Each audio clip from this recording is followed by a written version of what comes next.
What happens when two of the world's greatest powers, the United States and China, start arguing over who should protect Africa? This week, Beijing made headlines when China's foreign ministry spokesperson Ma Ning warned Washington to stay out of Nigeria's internal affairs. The statement came just days after former U.S. President Donald Trump vowed to send troops to Nigeria to protect Christians from ongoing killings. Two superpowers, two messages, and one nation trapped in between. Nigeria, the most populous country in Africa, is now caught at the center of a dangerous tug-of-war between East and West. On one side stands America invoking religion and human rights. On the other side stands China invoking sovereignty and self-determination.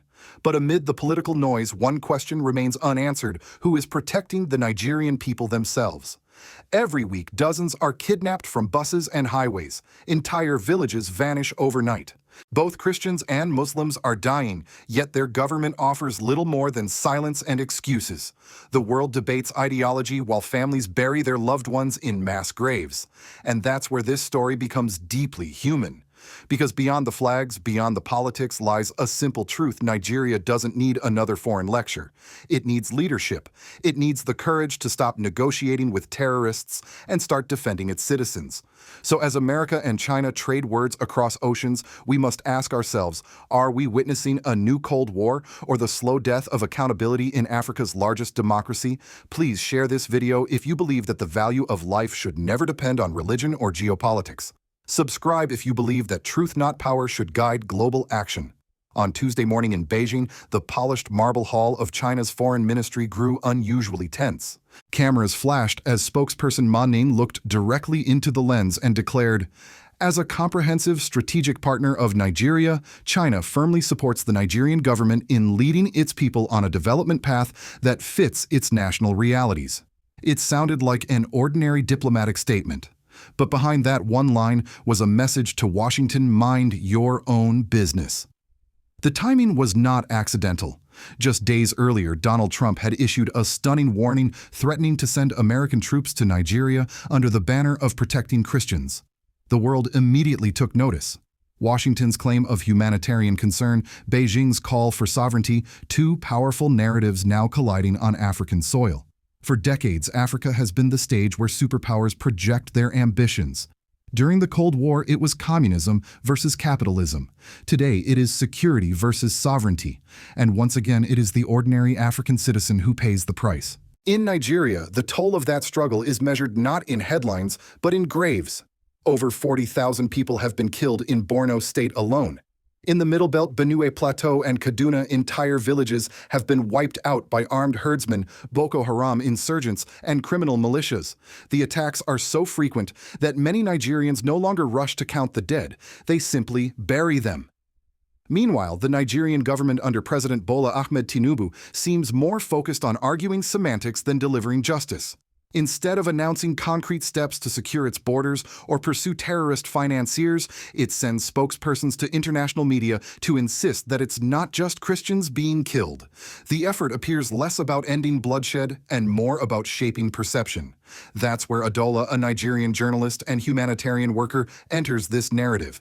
For more than a decade, she has documented the violence firsthand, visiting refugee camps, interviewing victims, and distributing aid to those who lost everything. Her voice carries the authority of someone who has walked through burnt villages, not just studio debates.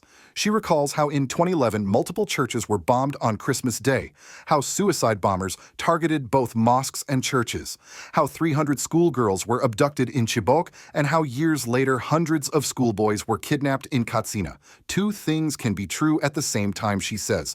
Christians are dying, yes, but so are Muslims. Her statement cuts through the noise of political and religious manipulation. It forces both America and China, and even Nigeria's own leaders, to confront an uncomfortable reality. This is not a crisis of faith. It is a collapse of governance. Every attack exposes how weak the state has become. Bandits parade on social media showing off their cash. Boko Haram commanders negotiate peace deals while victims' families starve.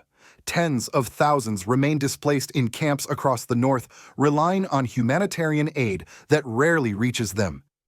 Yet rather than facing these truths, Nigeria's leaders prefer diplomatic theater.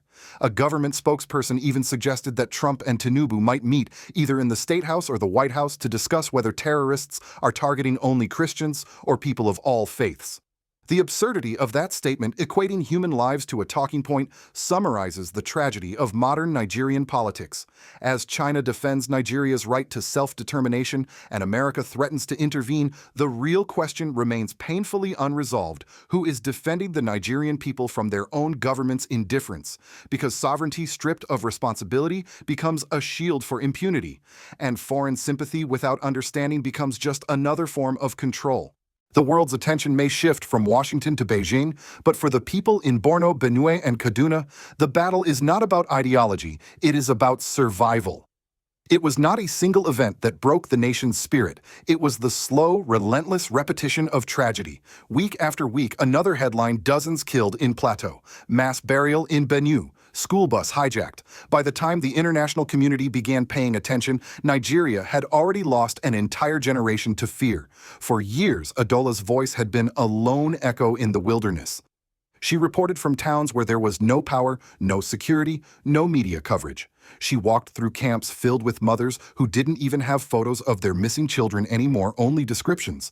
Some of them, she said quietly, stopped calling their names at night because the pain was too much. And then came the moment of revelation: the government was not only failing to protect its people, it was negotiating with their killers. Adola documented how the Nigerian authorities granted amnesty to thousands of Boko Haram fighters under the claim of rehabilitation. These were the same men who had bombed markets, churches, and mosques, who had abducted children and destroyed schools. Now they were being released, pardoned, and paid by the state. They call it reintegration, she said bitterly. But to the families of the dead, it feels like betrayal. This was the breaking point, the emotional and moral climax of the entire story. For ordinary Nigerians, it confirmed what they had long suspected: their government had chosen convenience over justice. Meanwhile, the chaos only deepened. Armed herdsmen began invading farmlands, burning homes, and occupying the territories they conquered. Satellite images show entire districts abandoned. In some towns, people whisper that the bandits now set the rules, not the police. Videos of men on motorbikes, hundreds of them armed with assault rifles, circulate daily on social media. No army, no resistance, just silence. The public reaction was explosive. Citizens flooded social media with anger, despair, and disbelief. Many asked, how can China defend our sovereignty when our own government has surrendered it to terrorists? Others accused America of hypocrisy, using Christian suffering as a political tool rather than a humanitarian mission. Across the Atlantic, U.S. evangelical groups praised Trump's call for military intervention, seeing it as a defense of global Christianity. But African scholars and activists warned, we've seen this movie before. From Iraq to Libya, interventions began with moral justification and ended in endless chaos. China's reaction was colder, calculated. Beijing repeated its doctrine: non-interference, respect for national sovereignty. But to many Africans, that sounded like a polite way of saying, do nothing. Between America's sword and China's silence, Nigerians found themselves alone. At home, presidential spokespersons like Daniel Bala went on television to insist that the government has the situation under control. They accused journalists like Adola of exaggerating the crisis. But their words rang hollow against the sound of daily funerals and the growing list of missing persons. Adola's response was swift and defiant. She released video compilations of bombed churches, burned mosques, and shattered schools, evidence no one could deny. In one video, she stood amid the ruins of a marketplace in Maiduguri holding a child's shoe. This, she said, lifting it to the camera, is what's left of innocence in my country. Her courage inspired many Nigerians but also exposed the deeper rot: a government more offended by criticism than by crime. Outside Nigeria, the story began to spread. News outlets from BBC to Al Jazeera began quoting her reports. Human rights organizations renewed calls for investigations into mass killings. Even the Vatican expressed concern for Nigeria's Christians and Muslims alike. Yet inside the country, little changed. The elites attended summits, the ministers tweeted condolences, and the cycle continued. It was then that Adola's message became something larger than a report. It became a mirror held up to the entire world. You can't claim to love Africa's people while ignoring Africa's pain. The emotional weight of that sentence turned her video into a global conversation. Viewers from the US, Europe, and across Africa flooded her comment section, some with prayers, others with rage, many with tears. Because in that moment, everyone understood this wasn't just about Nigeria anymore. It was about how the world values African lives and who gets to decide when those lives are worth saving. In the months that followed, the consequences of Nigeria's insecurity became impossible to ignore. What had begun as a localized wave of attacks had now morphed into a national fracture, a silent civil war fought on economic, ethnic, and moral fronts. Markets once bustling with farmers now stood deserted. Roads that once connected villages turned into corridors of fear. Millions of citizens abandoned their homes, forming an invisible nation of refugees within their own borders. The humanitarian cost was staggering: over 3 million displaced, tens of thousands maimed or orphaned, entire communities erased. But the greatest damage was not physical, it was psychological. People stopped believing in the idea of Nigeria itself. When the government negotiates with killers and churches remain silent, hope becomes a foreign language. Civilians now live under two governments, one official wearing suits and speaking in press conferences, and another unofficial, armed, invisible, dictating life and death from the shadows. In many rural areas, the only functioning authority is fear. Economically, the toll is immense. Agricultural production has plummeted across the north. Farmers no longer till their land, they flee it. Banditry has disrupted food supply chains, and inflation devours what little is left of the people's savings. Families spend nights awake not to work but to guard their own doors. Politically, the fallout is equally devastating. President Bola Ahmed Tinubu's administration, rather than addressing insecurity head-on, has doubled down on rhetoric. Every new killing is met with another statement of condemnation followed by silence. The opposition accuses the government of turning national tragedy into political theater, a spectacle of apathy. And while America and China debate moral high grounds, ordinary Nigerians debate survival. Parents ask whether their children will come home from school alive. Commuters pray before entering a bus. Faith itself has become both weapon and refuge. Adola's reports began to highlight not just deaths, but displacement, desperation, and dignity under siege. She filmed mothers in Benue State weaving straw mats beside refugee tents, children drawing with ashes on the ground. In her words, when the government fails, it is the women who keep the nation alive. But there is another wound, one that cuts into the soul of the nation: the silence of the powerful. Religious institutions, once moral anchors, have grown comfortable in their prosperity. Megachurches expand their walls while their people bury their dead. Many Nigerians now question what the gospel of abundance truly means in a land of mass graves. If your church cannot speak for the oppressed, Adola said, then your altar has become just another throne. Civil society, too, is exhausted. Activists are labeled foreign agents. Journalists are harassed. Insecurity has become both a crisis and a cover, a reason to restrict dissent, to censor voices, to justify failure. And yet, amidst the despair, small flickers of defiance remain. Local youth groups organize patrols to protect villages. Teachers reopen makeshift schools in displacement camps. Muslim and Christian volunteers share food, rejecting the narrative of division. These acts, though small, are what keep the country breathing. In the larger picture, Nigeria's political class is losing its moral license to govern. Each unpunished massacre deepens the divide between the state and its citizens. What remains of democracy when people no longer believe that their leaders value their lives? Adola's words haunt this chapter. If the government cannot guarantee safety, then sovereignty is just a slogan. That single line now echoes beyond Nigeria's borders, a warning to every African nation flirting with indifference and foreign dependency alike. Because when a state stops protecting its people, it ceases to be a nation and becomes only a flag. From Washington to Beijing, the Nigerian tragedy has become a mirror reflecting the moral crisis of the modern world. In the United States, the debate was swift and polarizing. Conservative media hailed Donald Trump's warning as a righteous defense of Christians under siege. Evangelical groups across Texas, Florida, and Georgia filled social media with prayers and flags calling the former president a man who stands for faith. But outside those circles, a more cautious tone emerged.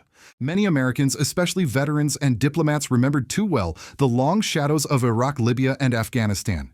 They asked, can we really bomb our way into saving souls?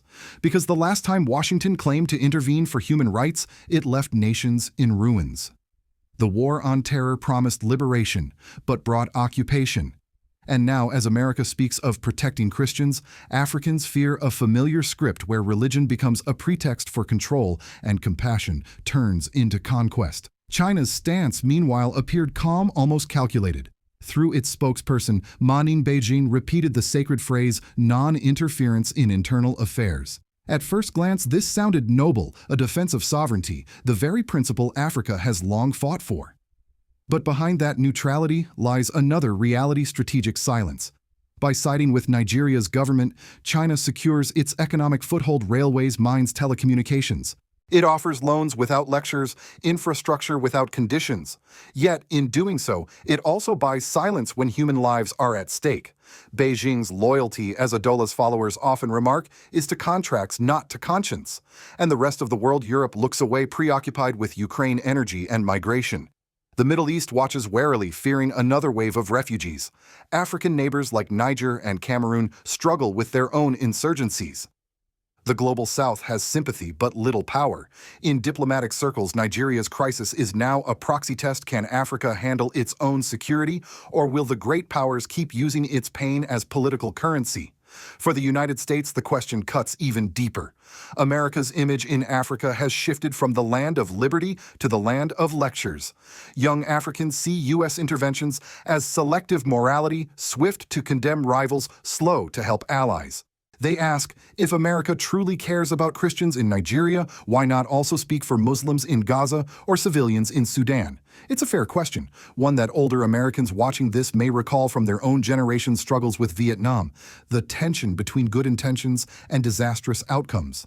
But perhaps the most powerful contrast lies not between America and China, but between both of them, and a new kind of African leadership emerging in the Sahel. Figures like Ibrahim Traore in Burkina Faso are redefining sovereignty not as a slogan to shield corruption, but as a mandate to protect people. His message, echoed across the continent, is simple: a nation that cannot defend its citizens has no right to call itself free. That principle now resonates beyond Burkina Faso, in Nigeria, in Mali, in the hearts of every African who has buried a loved one and heard only silence from their leaders. For the US and China, Nigeria's crisis is a geopolitical puzzle. But for Africans, it's a question of dignity. Because when superpowers argue over who owns the moral high ground, the ground beneath the poor keeps collapsing. When nations forget their people, history never forgets them. Nigeria's story today is not just about faith or politics. It is a warning to every society that looks away from suffering until it arrives at their own door. The bloodshed in Borno, the kidnappings in Katsina, the burned churches and mosques, all of them tell one universal truth: when governments trade justice for comfort, chaos becomes the new law. The world may call it Africa's problem, but what happens in Nigeria reflects something far greater: the erosion of moral leadership in our time. America, with all its power, must ask whether its interventions still heal or only deepen wounds. China, with all its influence, must decide whether sovereignty without empathy is any better than domination. And Africa, proud yet wounded, must finally confront its greatest enemy, not the foreign soldier, but the domestic silence that allows tyranny to grow. Adola's final words still echo like a prayer whispered across continents. If we only care when our own people are dying, we will all die alone. It's not just a line about Nigeria, it's a reflection of humanity itself. Because behind every nation's crisis lies the same fragile question: what do we really value, lives or interests? Across Africa, a quiet awakening is taking root. From Ouagadougou to Nairobi, from Bamako to Lagos, citizens are realizing that sovereignty is not given by superpowers. It's earned through courage, responsibility, and unity. Leaders like Ibrahim Traore of Burkina Faso have turned that awakening into policy: national defense built on self-reliance, economic justice, and social solidarity. And perhaps Nigeria's pain will one day push its own leaders toward the same realization that sovereignty means nothing without safety, and faith means nothing without compassion. So tonight, as you finish watching, remember, this Nigeria's crisis is not a story about distant people. It's a mirror of our collective failure to stand up for what's right wherever it happens. If you believe that truth should never depend on which nation speaks it, if you believe that every human life, Christian or Muslim, African or American, carries the same worth before God and before history, Then share this video. Let it remind the world that silence is complicity, and subscribe if you still believe deep down that the truth is more important than the headlines.